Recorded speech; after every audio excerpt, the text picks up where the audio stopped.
Assalamualaikum warahmatullahi wabarakatuh. Baik, kami dari kelompok satu ingin mempresentasikan dari hasil diskusi kelompok kami, yaitu dengan judul Dinamika Lingkungan dan Keanekaragaman Hayati di Lahan Metamorf Pasca Tambang Batuan Metamorf. Untuk kelompok satu itu ada Muhammad Arya Guna, Fajar Wisnu Cahyadi, Muhammad Maula Kamil, Iqmal Aprilia, Aksan Panca Bahana, Yoga Kurniawan, dan Sri Fatika Sari. Kemudian untuk pendahuluan, yang pertama adalah latar belakang, yaitu kegiatan pertambangan memiliki peran penting dalam memenuhi kebutuhan sumber daya alam, namun dampak ekologisnya tidak dapat diabaikan. Lahan-lahan pasca tambang seringkali mengalami degradasi yang signifikan, seperti hilangnya lapisan tanah subur, perubahan struktur tanah, dan penurunan kualitas lingkungan. Kemudian untuk penjelasan tentang batuan metamorf, yaitu batuan metamorf seringkali menjadi bahan induk tanah di lokasi tambang tertentu, yang dimana proses metamorfisme yang melibatkan tekanan dan suhu tinggi dapat memengaruhi tekstur dan komposisi kimia tanah yang berasal dari batuan tersebut. Kemudian untuk tujuan kegiatan observasi di lokasi yaitu melakukan identifikasi dan analisis kondisi tanah dan lingkungan di area pasca tambang untuk menilai potensi rehabilitas. Kemudian untuk metode observasi itu yang pertama untuk deskripsi lokasi tambang. Untuk lokasi tambang itu berada di daerah Ngepringan, Kebon, Bayat, Kecamatan Wedi, Kabupaten Klaten, Jawa Tengah. Yang dimana keadaan di lokasi tambang sendiri itu sebelumnya semulanya terang dan memiliki terik matahari yang cukup panas. Akan tetapi setelah beberapa saat di lokasi tambang itu terjadi mendung yang mengakibatkan hujan deras sehingga kuliah lapangan dihentikan dan tidak dapat dilanjutkan. Kemudian yang ketiga itu deskripsi pada metode observasi, yang dimana bahan induk tanah itu yang ada di lokasi tambang tersebut itu berasal dari batuan metamorf yang mengalami pelapukan dan tekstur tanahnya terlihat berlapis-lapis dengan kandungan pasir dan kerikil yang dominan. Kemudian untuk rona kerusakan lahan, untuk erosi pada lokasi tambang itu menunjukkan bahwa erosi yang parah. Kemudian seperti hilangnya lapisan tanah atas dan pada vegetasi asli tampaknya hilang di area tertentu dan digantikan oleh vegetasi pionir. Kemudian untuk vegetasi pionir itu merupakan tanaman atau organisme yang pertama kali tumbuh di lahan yang rusak atau terdegradasi, seperti bambu, tanaman lantai, rumput-rumput, dan lain-lain. Kemudian hasil dan analisis, yang pertama itu ada interaksi biotik dan abiotik, yang dimana interaksi biotik itu pada vegetasi pionir itu membantu menstabilkan tanah dengan akarnya dan mengurangi resiko. Kemudian mikroorganisme tanah, bakteri atau fungi itu berperan dalam memperbaiki kualitas terdegradasi. Kemudian interaksi abiotik, tanah yang terlihat miskin bahan organik memperlambat vegetasi regenerasi. Kemudian air hujan kemungkinan menjadi faktor utama dari erosi. Kemudian topografi yang curam memperburuk aliran air pada permukaan dan mempengaruhi stabilitas lahan. Untuk selanjutnya akan dijelaskan oleh teman saya. Kalau ya selanjutnya ada bahan induk tanah. Eh,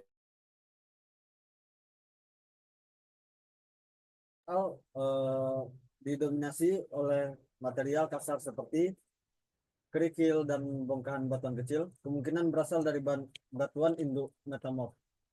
Untuk warna, warna tanah merah kecoklatan, proses pelapukan batuan metamorf yang mengandung mineral tertentu. Juga dapat mempengaruhi warna tanah, batu yang tererosi dan terlapuk akan memberikan warna sesuai dengan mineral dominan yang dikandungnya. Dan untuk teksturnya kasar, didominasi oleh pasir, kerikil, sehingga tanah memiliki kohesi rendah, sulit menahan udara dan minim nutrisi. Dan untuk struktur tanahnya, tanah tampak lepas dan rapuh dengan permukaan tidak rata dan agregat minimal, menunjukkan rendahnya aktivitas biologi serta dampak signifikan dari aktivitas penambangan.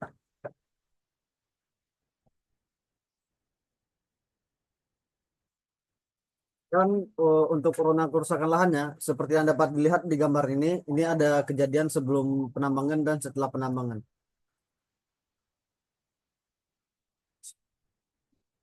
Nah, jadi untuk kondisi lahan sebelum penambangan terlihat memiliki vegetasi alami yang cukup padat, sebagaimana yang terlihat pada gambar. Penutup penutup vegetasi yang baik membantu melindungi tanah dan erosi dengan mengurangi dampak langsung hujan terhadap permukaan tanah. Akar tumbuhan juga berfungsi memperkuat struktur tanah, mencegah longsor, dan menjaga stabilitas lahan. Pada kondisi ini, tingkat erosi dan sedimentasi cenderung rendah karena vegetasi memberikan perlindungan alami terhadap aliran permukaan atau runoff. Selain itu, aktivitas biologis tanah kemungkinan kemungkinan tinggi dengan porositas tanah yang baik sehingga risiko kepadatan tanah relatif kecil. Dan kondisi lahan setelah penambangan. Setelah aktivitas penambangan, lahan mengalami kerusakan yang signifikan. Vegetasi hilang sepenuhnya, meninggalkan permukaan tanah terbuka dan rentan terhadap erosi. Gambar menunjukkan lereng curam dengan material tanah yang lepas, meningkatkan potensi erosi akibat hujan tanpa penahan alami. Aliran air permukaan dapat membawa sedimen ke area sekitar atau mencemar. Dan untuk erosi dan sedimentasinya, lereng curam dengan tanah terbuka rentan terhadap erosi yang menyebabkan hilangnya lapisan tanah atas atau topsoil. Dan kepadatan tanah, tanah yang padat menghambat, mohon maaf, Eh, untuk kepadatan tanahnya, tanah yang padat menghambat regenerasi vegetasi karena akar sulit menembus lapisan tanah. Penurunan infiltrasi air meningkatkan limpasan permukaan, memperburuk resiko banjir lokal.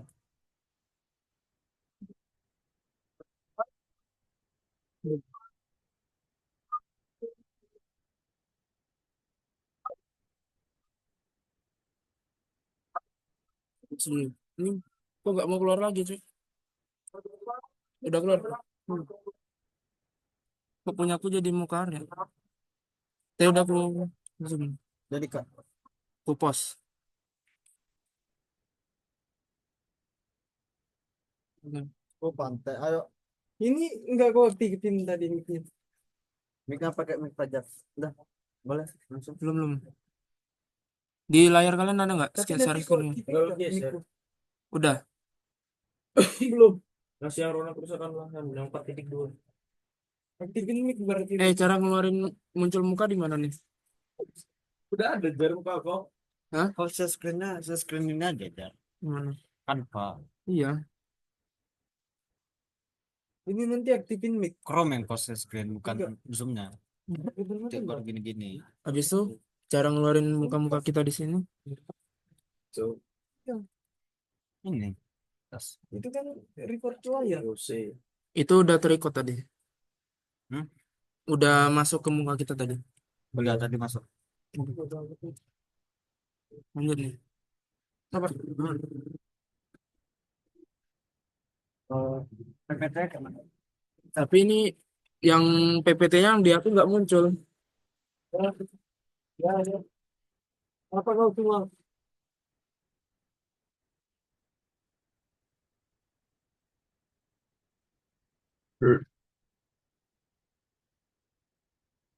udah dimatiin belum recordnya? Kupas. Berarti dulu lagi. Nggak. Tinggal lanjut lagi. Coba. Tapi untuk mukanya Iya. Dan Jadi itu tiba-tiba coba. yang ada di lahan ini terdapat Coba. Kamil. Itu lagi. Mana anak itu? 4.2. Apa? Siapa 4.2? Oh, Tahu. Aku 4 titik berapa? sabar. Ini aku 4.3. Udah. Dia aku udah. Lanjut. Dua, dua, tiga. Nah, selanjutnya untuk vegetasi pionir, tanaman yang ditemukan pada saat kuliah lapangan yaitu dominan ditumbuhi oleh tanaman lantai seperti putri malu, ilalang, bambu, tumbuhan gelentang, dan lain-lain. Tanaman pionir ini mampu bertahan di tanah yang berbatu dan kering, di mana kandungan nutrisi mungkin sangat rendah, sehingga mereka memiliki sistem akar yang kuat dan dalam yang memungkinkan mereka mencari air dan nutrisi di kedalaman tanah yang lebih besar.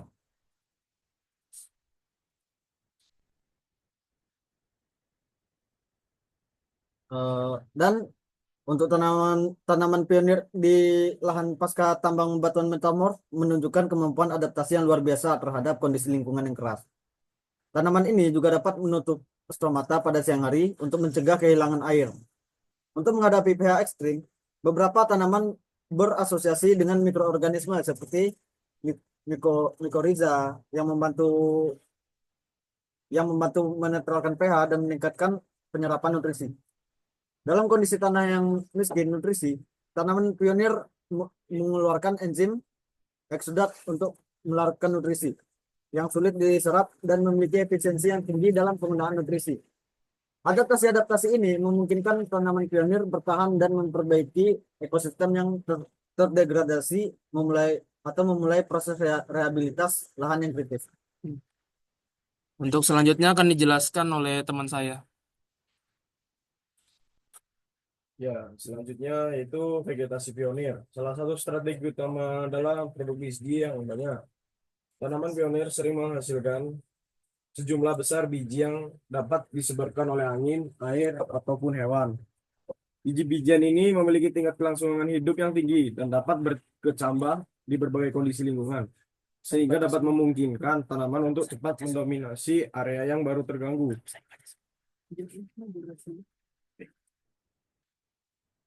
Ya, selanjutnya itu ada peran vegetasi pionir dalam siklus nutrisi.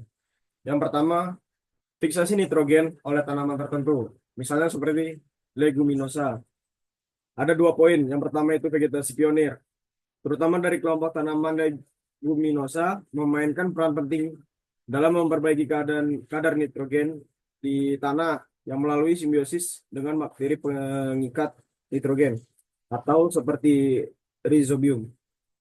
Kemudian yang poin kedua itu ada proses fiksasi nitrogen ini menghasilkan senyawa nitrogen yang dapat digunakan oleh tanaman lain sehingga meningkatkan kesuburan tanah di lokasi pasca tambang yang biasanya memiliki kandungan nutrisi yang sangat rendah.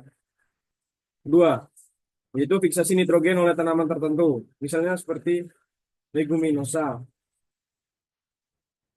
Vegetasi pionir juga dapat membantu memperkaya bahan organik di tanah melalui butiran, daun, akar, dan sisa-sisa tanaman lainnya yang telah mengalami dekomposisi oleh mikroorganisme tanah. Proses ini menghasilkan humus yang memperbaiki struktur tanah, meningkatkan kemampuan tanah dalam menyimpan air, serta menyediakan nutrisi penting bagi tanaman yang berikutnya. Ketiga itu pengayaan bahan organik ini berperan sangat penting sebagai langkah awal dalam mengembalikan kesuburan tanah pada lokasi tambang dan juga mendukung pertumbuhan vegetasi yang lebih kompleks di masa mendatang. Selanjutnya akan dijelaskan oleh teman saya Iqmal. Ya, selanjutnya itu ada interaksi biotik abiotik. Nah, yang pertama ada hubungan karakteristik tanah dan tingkat kerusakan lahan. Yang pertama itu tanaman pionir yang mampu tumbuh di tanah miskin nutrisi biasanya menunjukkan toleransi terhadap tanah dengan pH rendah, kandungan logam berat tinggi, atau struktur tanah yang padat. Nah, yang kedua itu ada jenis tanaman yang muncul bergantung pada tingkat kerusakan lahan. Kerusakan yang pertama itu ada kerusakan ringan. Nah, tanaman pionir seperti rumput-rumputan itu dan semak-semak dapat berkembang lebih cepat di kerusakan ringan. Nah, selanjutnya itu ada kerusakan berat. Tanaman pionir yang lebih adaptif seperti spesies Leguminosa atau spesies pionir lokal menjadi pilihan utama. Dan selanjutnya dengan hadirnya tanaman pionir, tanah mulai mengalami proses perbaikan struktur dan peningkatan kesuburan, memungkinkan jenis vegetasi yang lebih kompleks untuk tumbuh.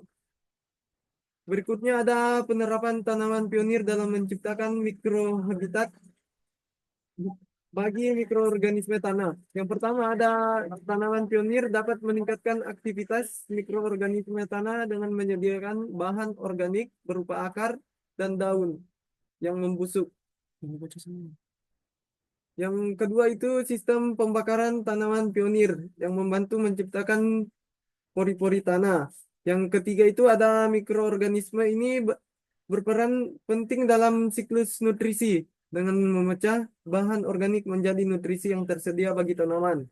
Selanjutnya ada interaksi dengan faktor abiotik seperti cahaya, suhu, dan kelembaban. Yang pertama ada cahaya. Ya, cahaya. Tanaman pionir biasanya merupakan spesies yang toleran terhadap kondisi cahaya. Yang kedua itu ada suhu. Suhu tanaman pionir memiliki toleransi tinggi terhadap fluktuasi suhu yang sering terjadi di lahan kritis. Yang ketiga itu ada kelembaban. Tanaman pionir membantu memperhatikan kelembaban tanah dengan melindungi permukaan tanah dari penguapan berlebihan. Selanjutnya akan dijelaskan oleh teman saya, Kamil. Masuk ke atas semua. Baik, selanjutnya hubungan antara bahan induk tanah, rona kerusakan, dan pola regenerasi vegetasi pionir. Bahan induk tanah memiliki pengaruh besar terhadap pola regenerasi vegetasi pionir karena menonjolkan sifat fisik, kimia, dan biologi tanah. Bahan induk yang kaya mineral seperti batuan vulkanik cenderung lebih mendukung pertumbuhan vegetasi pionir dibandingkan bahan induk yang miskin nutrisi seperti pasir kuarsa. Rona kerusakan lahan akibat aktivitas manusia seperti penambangan memengaruhi tingkat kesuburan tanah, kelembapan, dan kemampuan tanah mendukung vegetasi. Pada lahan yang sangat terdegradasi, vegetasi pionir berperan penting dalam regenerasi dengan membentuk lapisan tanah awal. Pola regenerasi ini biasanya dimulai dengan tanaman yang mampu beradaptasi dengan kondisi ekstrim seperti tanah miskin nutrisi dan pH yang tidak stabil. Seiring waktu, tanaman pionir memperbaiki struktur tanah sehingga memungkinkan tumbuhnya vegetasi yang lebih kompleks. Lalu dampak penambangan terhadap ekosistem dan keanekaragaman hayati. Penambangan berdampak signifikan terhadap ekosistem dan keanekaragaman hayati. Aktivitas ini menyebabkan hilangnya vegetasi asli, fragmentasi habitat, dan penurunan kualitas tanah dan air. Erosi tanah meningkat, dan lapisan tanah yang kaya nutrisi seringkali hilang, menyisakan substrat yang tidak mendukung kehidupan. Penurunan keanekaragaman hayati terlihat pada hilangnya spesies flora dan fauna lokal, termasuk mikroorganisme tanah yang vital untuk siklus nutrisi. Kerusakan ekosistem akibat penambangan juga berdampak pada Oke, selanjutnya analisis interaksi biotik abiotik. Vegetasi pionir berperan dalam membentuk interaksi antara faktor biotik dan abiotik. Tanaman pionir mampu memodifikasi lingkungan abiotik dengan cara berikut. Yang pertama itu menahan erosi. Itu akar tanaman mengikat partikel tanah, mengurangi kehilangan tanah akibat angin atau air. Yang kedua, memperbaiki struktur tanah. Penambahan bahan organik dari akar dan daun yang membusuk meningkatkan kualitas tanah. Yang ketiga, mengurangi suhu permukaan. Kanopi tanaman pionir menciptakan naungan, mengurangi suhu tanah, dan meningkatkan kelembaban mikrohabitat. Dan bagaimana tanaman pionir memodifikasi lingkungan abiotik untuk mendukung spesies lain? Untuk yang pertama ada naungan, yaitu mengurangi intensitas cahaya matahari langsung sehingga menciptakan kondisi yang lebih baik untuk pertumbuhan spesies yang sensitif. Yang kedua, peningkatan kelembapan tanah. Akar tanaman pionir meningkatkan infiltrasi air dan mengurangi evaporasi, lalu penambahan bahan organik, yaitu daun dan bagian tanaman lain yang gugur memperkaya tanah dengan humus, meningkatkan kapasitas tukar kation dan retensi air.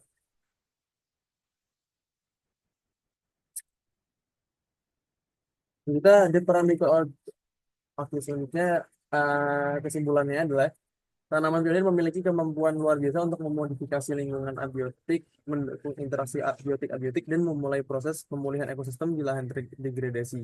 Mereka juga bekerja secara sinergis dengan mikroorganisme tanah seperti bakteri fiksasi, nitrogen, dan mikoriza untuk memperbaiki kualitas tanah dan memulihkan siklus nutrisi. Implikasi ekologis, peran tanaman pionir dalam proses rehabilitasi ekosistem menunjukkan pentingnya konservasi dan pemanfaatan vegetasi lokal untuk restorasi lahan terdegradasi.